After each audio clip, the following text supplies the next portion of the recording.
Okay, students. In the number discuss same chapter, same section, relation and function. Adilalla ഏതാണ്ട് theories ഒക്കെ നമ്മൾ നോക്കി കഴിഞ്ഞു. അതായത് types of a relation, empty relation, universal relation. അത് എന്താണെന്ന് അറിഞ്ഞു വെക്കാം. പിന്നെ ഒരു റിലേഷനെ നമുക്ക് എങ്ങനെ റെപ്രസെന്റ് ചെയ്യാൻ പറ്റും ആ കാര്യം നോക്കി. ക്ലാസിഫിക്കേഷൻ ഓഫ് എ റിലേഷൻ എന്ന് പറയുന്നത് റിഫ്ലെക്സീവ്, സിമെട്രിക്, ട്രാൻസിറ്റീവ്. ഇത് മൂന്നും സാറ്റിസ്ഫൈ ആണെങ്കിൽ such a relation is called equivalence relation എന്ന് പറയും. അപ്പോൾ റിഫ്ലെക്സീവ് എന്ന് പറയുമ്പോൾ ഡെയിലി ലൈഫ് നമ്മൾ എങ്ങനെ കാണുന്നു, അതേപോലെ സിമെട്രി എന്ന് പറയുന്നത് ഡെയിലി ലൈഫ് നമ്മൾ എങ്ങനെ കാണുന്നു, ട്രാൻസിറ്റീവ് എന്ന് പറയുമ്പോൾ ഡെയിലി ലൈഫ് നമ്മൾ എങ്ങനെ കാണുന്നു, ആ രീതിയിൽ കമ്പയർ ചെയ്ത് പഠിക്കാം. അപ്പൊ പഠിക്കുമ്പോൾ എന്ത് കാര്യങ്ങളായാലും മനപ്പാടമാക്കാതെ ബൈഹാർഡാക്കാതെ ഓരോ കാര്യങ്ങളും ആസ്വദിച്ച് ചെയ്യാൻ വേണ്ടി ശ്രമിക്കാം. നമുക്ക് ഈ റിഫ്ലെക്സീവ്, സിമെട്രി, ട്രാൻസിറ്റീവ് അതിനു വേണ്ടിയുള്ള ഒരു പ്രോബ്ലം നോക്കാം. ഒരു സിമ്പിൾ പ്രോബ്ലം ആണ് ഇന്ന് ഡിസ്കസ് ചെയ്യാൻ പോകുന്നത്. So let's see.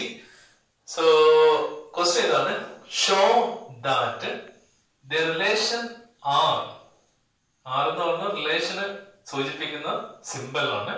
In the set 1, 2, 3 given by r equal to ordered pair set up for 1, 1, 2, 2, 3, 3, 1, 2, 2, 3.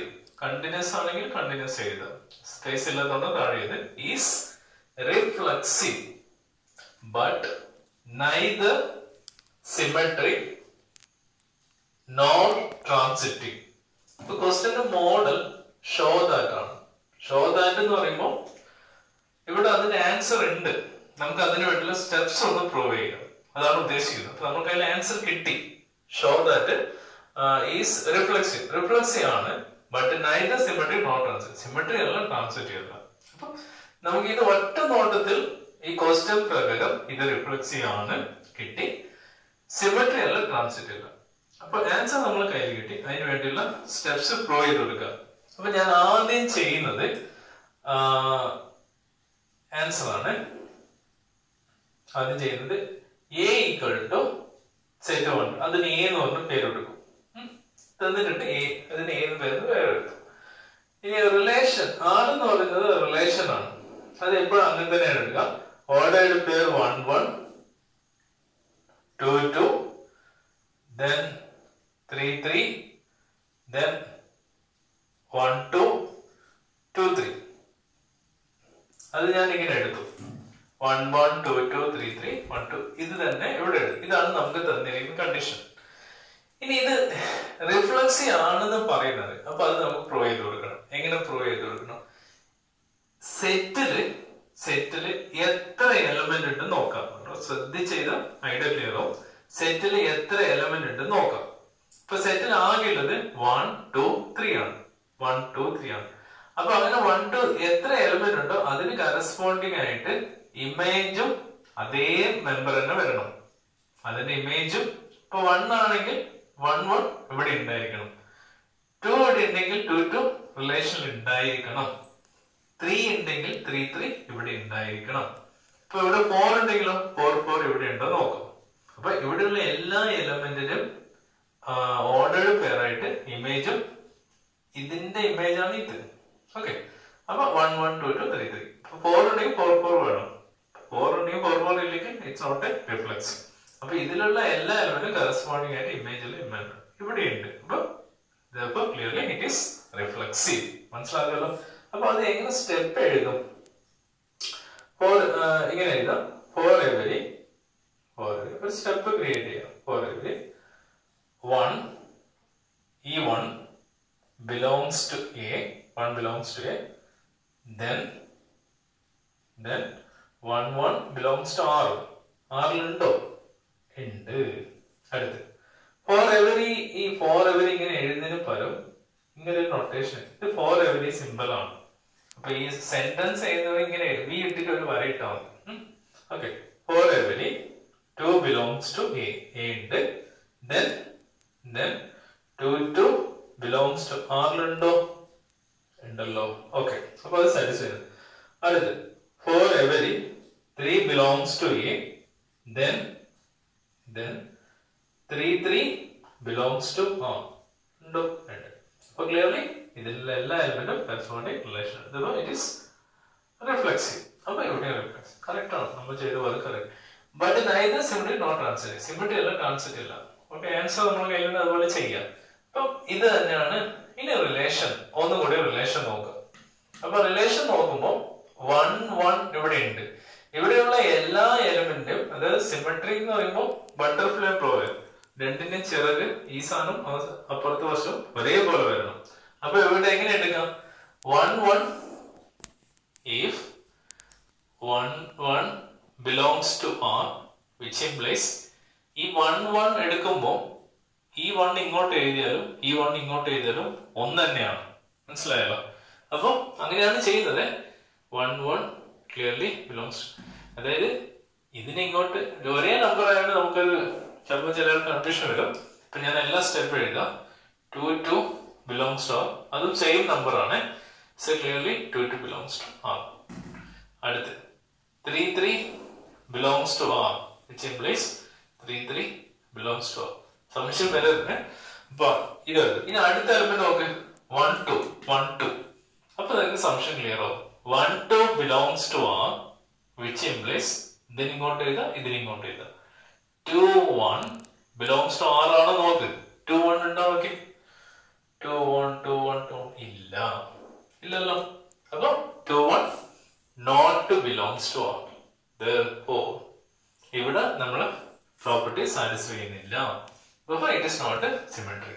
ഇനി ഒരു എലമെന്റ് കൂടിയുണ്ട്, 2 3. വേണമെങ്കിൽ അതും എടുക്കാം.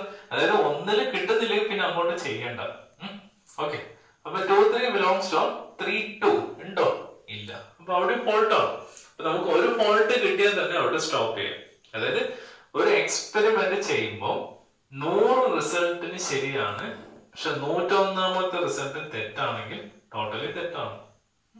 ആ രീതിയാണ് നമ്മൾ അനലൈസ് ചെയ്യുന്നത്. അപ്പൊ clearly R is not symmetric. So R is not symmetric എന്ന് നമുക്ക് പറയാൻ വേണ്ടി പറ്റും. ഓക്കെ, ഇനി neither not transitive. ട്രാൻസിറ്റീവ് അല്ല. ആൻസർ ഉണ്ട്, എല്ലാം പ്രൂവ്. എങ്ങനെ ട്രാൻസിറ്റീവ് എടുക്കാൻ പറ്റും? ട്രാൻസിറ്റീവ് എങ്ങനെ എടുക്കാൻ പറ്റും? അതായത് x1, x2 belongs to R and എവിടെയാണ് അവസാനിച്ചത് അവിടെ ആരംഭിക്കണം. x2, x3 belongs to R ആണ്, which implies ഇതിലെ ഫസ്റ്റും ഇതിലെ ലാസ്റ്റും.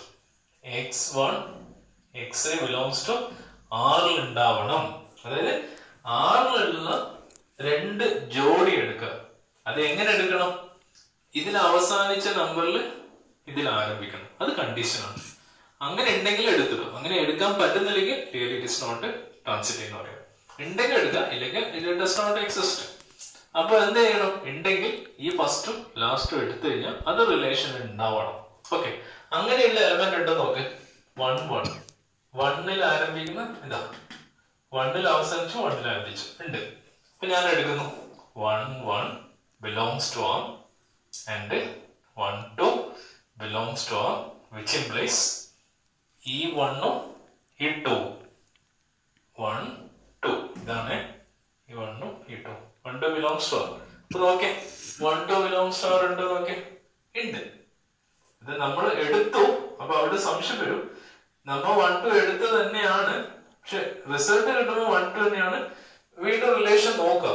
1 2 അത് ഉണ്ട്, എടുത്ത് തന്നെയാണ്, പക്ഷെ അത് അവിടെ ഉണ്ടാവണമെന്നേ ഉള്ളൂ. ഓക്കെ, അത് എടുക്കാം, സാറ്റിസ്ഫൈ ചെയ്യുന്നുണ്ട്. അടുത്ത് 2 2 2 2 ആകുമ്പോ ഇത് വേറെ ഉണ്ട്. അപ്പൊ അതെടുക്കാം. 2 2 belongs to R and 2 3 belongs to R, which implies ഇത് രണ്ടും എടുക്കാം. 2 3 belongs to R ആണോ? 2 3 belongs to R. അപ്പൊ അതും സാറ്റിസ്ഫൈ ചെയ്യുന്നുണ്ട്. ക്ലിയർലി ആ കണ്ടീഷനും അത് ട്രാൻസിറ്റീവ് ആണ്. അപ്പൊ നമ്മൾ ആദ്യം എന്ത് എടുത്തു?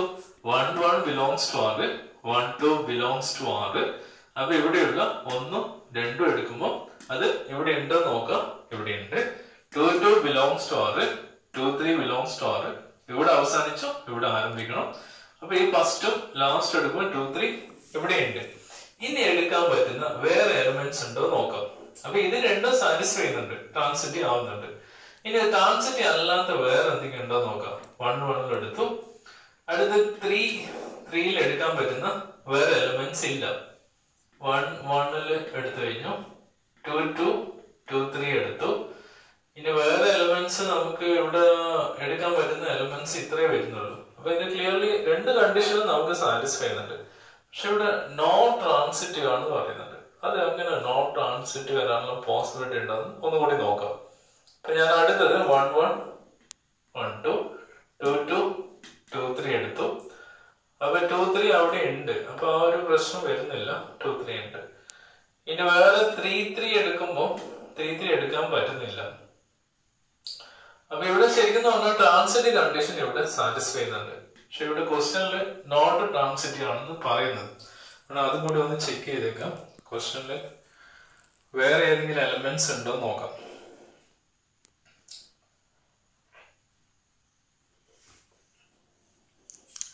ക്വസ്റ്റ്യനിൽ ഒരു എക്സ്ട്രാ എലമെന്റ് 1 1 2 2 3 3 1 2 2 3.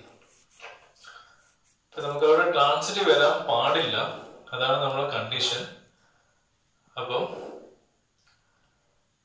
വേറെ എലമെന്റ് 1 2 2 3. ഓക്കെ, ഇന്നൊന്നും കൂടി എടുക്കാൻ പറ്റും. അതായത് ഇത് രണ്ടും എടുക്കാം. അതായത് ഈ രണ്ടും എടുത്താലോ, കാരണം നമ്മൾ ക്വസ്റ്റ്യൻ പ്രകാരം നോർ ആണ് വരുന്നത്. അപ്പൊ എങ്ങനെ എടുക്കാം? 1 2 belongs to R and 2 3 2 3 belongs to R. ഇപ്പൊ രണ്ട് ആറിലുണ്ട്. ഓക്കെ, 2 എൻഡ് ചെയ്തു, 2 സ്റ്റാർട്ട് ചെയ്തു. അപ്പൊ ഇത് രണ്ടും എടുത്ത് നോക്കി. which implies 1 3 belongs to R ആണോ നോക്കാം. 1 3 ഉണ്ടോ? 1 1 1 1 1 2 1 3 not belongs to R. അപ്പൊ നമ്മളെ കണ്ടീഷൻ അവിടെ സാറ്റിസ്ഫൈ ചെയ്യുന്നില്ല. അപ്പൊ രണ്ട് കണ്ടീഷനും സാറ്റിസ്ഫൈ ചെയ്തു, അത് ഉണ്ടായിക്കോട്ടെ. പക്ഷെ ഒരു കണ്ടീഷൻ സാറ്റിസ്ഫൈ ചെയ്യുന്നില്ല. അപ്പൊ അത് വളരെ ശ്രദ്ധിക്കാം. അപ്പൊ clearly R is not transitive. അപ്പൊ നമ്മൾ അതിലുള്ള എല്ലാം എടുക്കണം.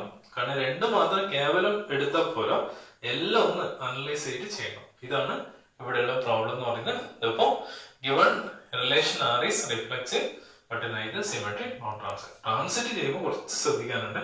അതായത് നമ്മൾ എടുക്കുമ്പോൾ ഒരേ എലമെന്റില് അവസാനിക്കണം, ഇവിടെ ആരംഭിക്കണം. ആ രീതിയിലുള്ള ഒരു പെയറായിട്ട് എടുക്കാം. അത് എഴുതുന്നു, അത് ഇവിടെ ഉണ്ടോ നോക്കാം. നമ്മൾ എടുത്താലും നോക്കണം. ചിലപ്പോ ഇതിന്റെ അകത്ത് വന്നു എടുത്തു, അതുകൊണ്ട് അത് എടുക്കാത്ത എലമെന്റ്സ് ആണെന്നില്ല. വീണ്ടും നോക്കും, നമുക്ക് ഇവിടെ ഉണ്ടോ നോക്കാം. ഉണ്ടെങ്കിൽ ഓക്കെ. ഇതാണ് ഈ പ്രോബ്ലം. നന്നായി നോക്കാം. ഇത് ഉപയോഗിച്ച് നമുക്ക് ഒരുപാട് സെന്റൻസ് വൈസും പ്രോബ്ലംസും ഒക്കെ ചെയ്യാനുണ്ട്. ഡെഫിനിഷൻ എന്താണെന്ന് ഒരു കുട്ടിക്ക് അറിയുകയാണെങ്കിൽ പ്രോബ്ലം ചെയ്യാൻ പറ്റും എന്ന് മാത്രം പറഞ്ഞുകൊണ്ട്